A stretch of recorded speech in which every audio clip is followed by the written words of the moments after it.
going back a little bit to, the more complex question of a comparison. I mean, I think what you have in Europe today is a society that's been dominated by the Jewish Holocaust, and in many ways has been formed by it, that this must never happen again. And in terms of singling out a single ethnic group for destruction, I think the crimes committed by the Nazi regime are, without comparison, in the 20th century. I don't compare them with what happened under Stalin. I admit that there were many losses under Stalin, but I don't think that they were necessarily part of let's say, a premeditated policy of extermination of a certain sector of the population. Perhaps the Holodomor accepted from that statement, but that's another complex subject in itself. So I think it has to be special. I think it should remain special. And to suddenly, to try to combine the two and say, oh, they're equal evils is very simplistic.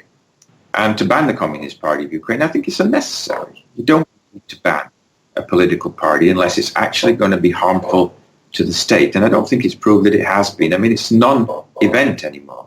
They're never going to get a majority in parliament anymore. They're a failing force. And Simonenko is just, dragged out every election. He gets a few votes.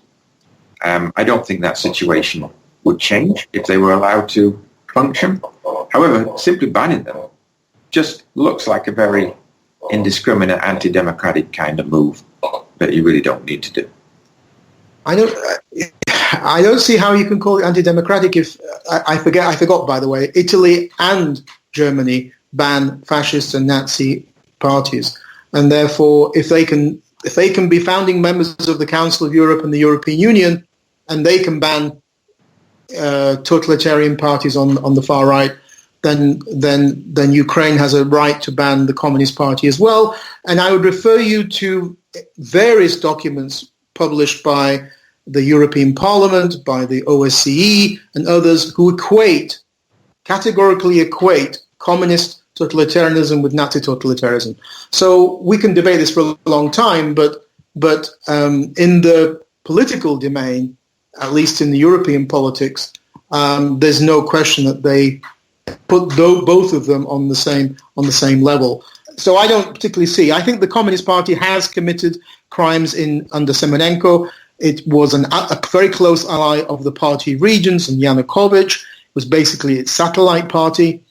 And in 2014, many of the Communist Party members, including other far-left parties like Progressive Socialists, closely worked on the ground in Donbass and elsewhere with the separatist forces. So there's certainly things that you can, to say that they are somehow clean is simply... No, I never actually said they're clean.